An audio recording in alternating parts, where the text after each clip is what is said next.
আসসালামু আলাইকুম। আজকে আপনাদের মাঝে শেয়ার করব খুব সহজ নিয়মেই 1 থেকে 1.5 বছর বাচ্চাদের নতুন ডিজাইনের জামা কাটিং। ভিডিওটা আপনারা একটু খেয়াল করে দেখবেন, ইনশাআল্লাহ ঘরে বসেই জামা কাটিং করতে পারবেন। এখানে আমি 1.5 গজ পরিমাণে কাপড় নিয়ে নিলাম এবং জামার ঝুল হবে 22 ইঞ্চি, বডি হবে 26 ইঞ্চি। এভাবে কাপড়টাকে ওপেন করে নিয়ে আমি 4 ভাঁজে ভাঁজ দিয়ে নেব সম্পূর্ণ। এভাবে সম্পূর্ণ 4 ভাঁজে ভাঁজ দিয়ে নিয়ে হাত দিয়ে সমান করে নিলাম, ভিতরে কোনো কাপড় ভাঁজ খেয়ে না থাকে, এজন্য এভাবে ভাঁজ দিয়ে নিয়ে আমি উপরে একটু কাপড়টাকে ফিনিশিং কাট দিয়ে সোজা করে নিলাম। বা সম্পূর্ণ এভাবে নিয়ে আমি উপরে এখানে 1/2 ইঞ্চি সেলাইয়ের জন্য একটা দাগ কেটে মার্ক করে নিলাম এবং ভিতরে আমি 10 ইঞ্চি পরিমাণে টপ সেটের উপরের অংশ আমি 10 ইঞ্চি পরিমাণে এভাবে নিয়ে 1/2 ইঞ্চি সেলাইয়ের জন্য নিয়ে এভাবে স্কেলের সাহায্যে দাগ মিলিয়ে নেব।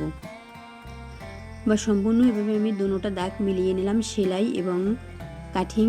এখানে সম্পূর্ণ দুটো দাগ মিলিয়ে নিয়ে কাঁধের ওখান থেকে আমি 4 ইঞ্চি পরিমাণে চওড়ায় নিয়ে আর মোহরের ওখানেও আমি 4 ইঞ্চি চওড়ায় নিয়ে এভাবে বডি 24-এর 4 ভাগের 1 ভাগের সঙ্গে এভাবে একটা দাগ কেটে নিলাম এবং 1 ইঞ্চি পরিমাণে ছাড় থেকে সেলার জন্য বেশি নিয়ে এভাবে স্কেলের সাহায্যে দাগ মিলিয়ে নিলাম।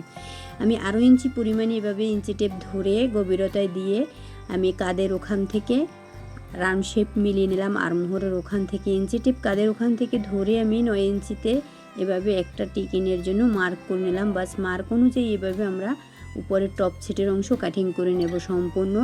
আর আমি গলাটা কিন্তু বডির সঙ্গেই করি সবসময়ের জন্য, ভিডিওর মধ্যে দেখাই। যারা ভিডিও আমার না দেখেছেন, নতুন আছেন, অবশ্যই আমার ভিডিওতে ঘুরে আসবেন।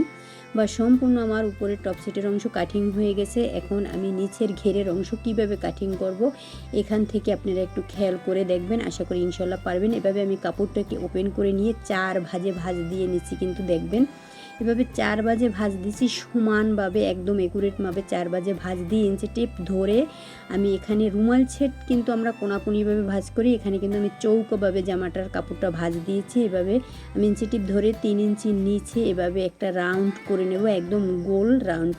এখান থেকে একটু খেয়াল করে দেখবেন আমি কিভাবে রাউন্ডটা করি। এখন ইঞ্চি টেপ ধরে এভাবে আমি 15 ইঞ্চিতে এভাবে সম্পূর্ণ আমার উপরে 10 ইঞ্চি আর এখানে আমি 15 ইঞ্চি নিচে সেলাই সহ সম্পূর্ণ। বাস এভাবে ইঞ্চি টিপ ধরে আমি প্রত্যেকটা কোনায় গোল রাউন্ডের ওখানে আমি এভাবে ইঞ্চি টিপ ধরে কিন্তু আমরা রাউন্ডটা দিয়ে নেব। এই রাউন্ডটা দেওয়ার সময় আমরা খেয়াল করে দেব সম্পূর্ণ এভাবে আমি রাউন্ডটা মিলিয়ে নিলাম। বা সম্পূর্ণ আমি রাউন্ড অনুযায়ী কিন্তু জামাটা কাটিং করব, একদম খুবই সহজ, আপনারা একটু খেয়াল করে দেখলেও জামাটা কাটিং করতে পারবেন। বাস সম্পূর্ণ কিন্তু আমার কাটিং হয়ে গেছে। এভাবে আমি উপরের টপ সেটের অংশ এবং নিচের ঘেরের অংশ এভাবে কাটিং করে নিলাম।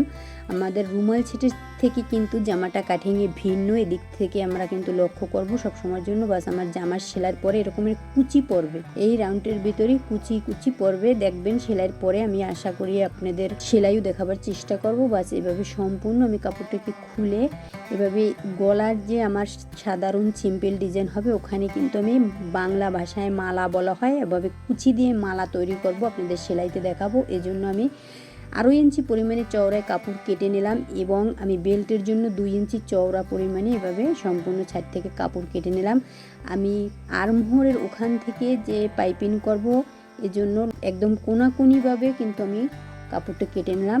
আমার সম্পূর্ণ জামা কাটিং হয়ে গেছে। গলা কাটিং দেখাবো না, সবসময় আপনাদের গলা কাটিং দেখাই, আমার ভিডিওর মধ্যে আছে গলা কাটিং, আপনারা দেখে আসবেন। আজকে এই পর্যন্তই। আমার ভিডিওটা যদি আপনাদের ভালো লেগে থাকে তাহলে লাইক, কমেন্ট, শেয়ার ও সাবস্ক্রাইব করে আমার পাশে থাকবেন। আল্লাহ হাফেজ।